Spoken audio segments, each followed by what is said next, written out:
Bonjour et bienvenue dans cette nouvelle vidéo. Aujourd'hui nous sommes le dimanche 7 décembre et c'est le jour de l'épiphanie. Donc comme chaque année je prépare la galette des rois. Donc chez nous en Provence c'est plus le gâteau des rois, la brioche. Mais ça prend plus de temps donc j'ai décidé de faire comme l'année dernière. La galette des rois de Cyril Lignac et de la façonner façon gâteau des rois. Allez c'est parti. On va commencer par mettre les œufs avec le sucre et faire blanchir le mélange qui va nous servir pour faire la crème pâtissière.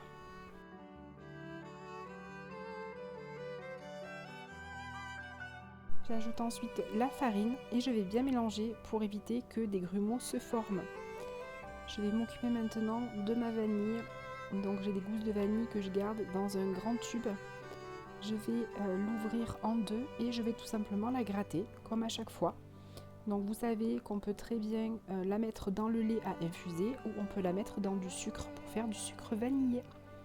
Donc je mets tout dans mon lait, la vanille grattée ainsi que les gousses et je vais mettre mon lait à chauffer bien chaud.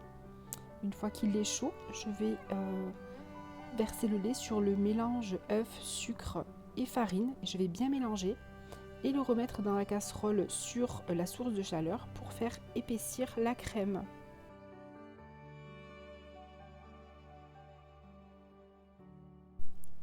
Je la verse ensuite dans un contenant en verre et je vais la filmer au contact. Vous vous rappelez, je vous en ai déjà parlé plusieurs fois. C'est pour éviter qu'une croûte se forme et que votre crème pâtissière reste toujours bien souple. Je vais ensuite la réserver au frais. Alors bien sûr, on ne la met pas dans le frigo parce qu'elle est très chaude, mais on la met sur le rebord d'une fenêtre, sur la terrasse, en extérieur. C'est la température idéale dehors pour faire refroidir la crème. Je vais ensuite faire ma crème d'amande, donc je vais mélanger le beurre pommade, pas fondu, pas dur, et je vais le mettre avec le sucre et bien mélanger. Alors moi je le fais à la main, mais vous pouvez très bien le faire au batteur électrique aussi, il n'y a pas de souci. Je vais y rajouter les 3 jaunes d'œufs et je vais bien mélanger.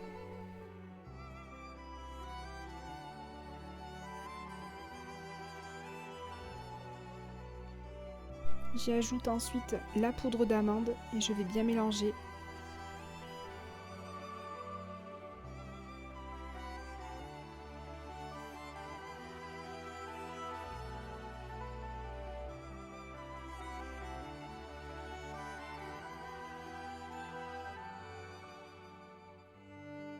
Une fois que tout est bien mélangé, je vais pouvoir ajouter ma crème pâtissière à ma crème d'amande. Donc même si la crème pâtissière n'est pas tout à fait froide, c'est absolument pas grave.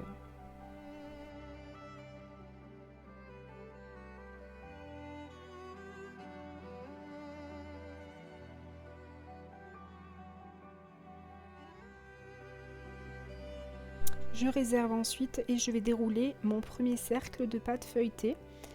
Au milieu, enfin à peu près au milieu, je vais y mettre un bol et je vais faire le contour avec un couteau pour retirer le centre de la pâte. Et je vais conserver ce cercle ainsi que le cercle de la deuxième pâte feuilletée. Je vais les mettre au réfrigérateur parce que le temps que je mette la crème d'amande, ça va ramollir et pour les découper, ce sera plus compliqué. Donc là, je le retire, je le mets sur une assiette et je le mets au réfrigérateur le temps que je mette ma poudre d'amande, enfin ma crème d'amande sur ma pâte, tout simplement. Alors avec une cuillère ou on peut très bien mettre aussi dans une poche à douille, c'est encore plus facile. On va en mettre tout autour et on va essayer de laisser un petit centimètre de chaque côté pour qu'on puisse souder les bords. Donc après je prends ma boîte magique où j'ai tous mes petits sujets. Donc il y a pour Pâques, il y a pour Noël et j'ai trouvé 2 petits santons. Donc ce sera un lion et des petits biscuits.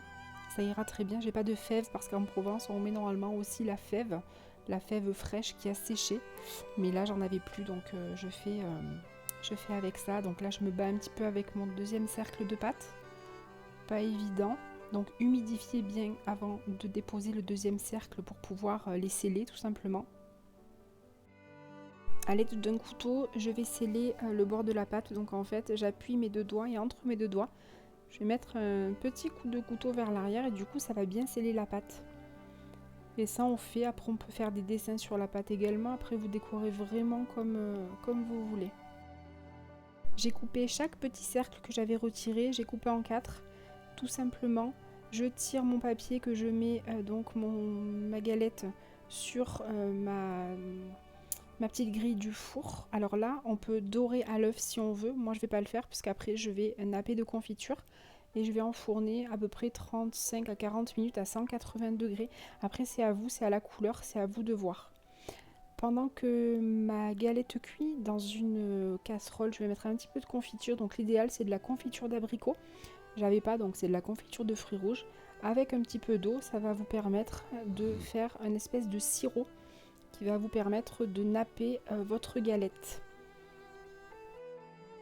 Alors j'avais mal scellé l'intérieur de la galette et vous pouvez voir qu'elle s'est un petit peu ouverte de l'intérieur, mais c'est absolument pas grave parce que la crème d'amande était assez épaisse, donc ça n'a absolument pas coulé.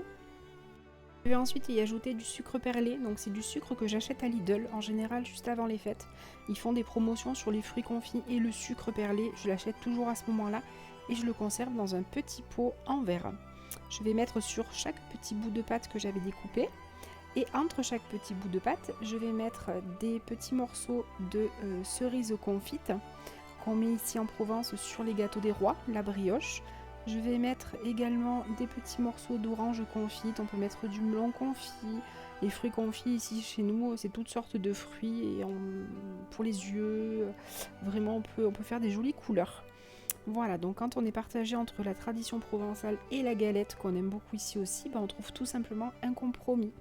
J'espère que cette petite recette vous a plu. Dites-moi si vous êtes plutôt gâteau des rois ou galette à la frangipane.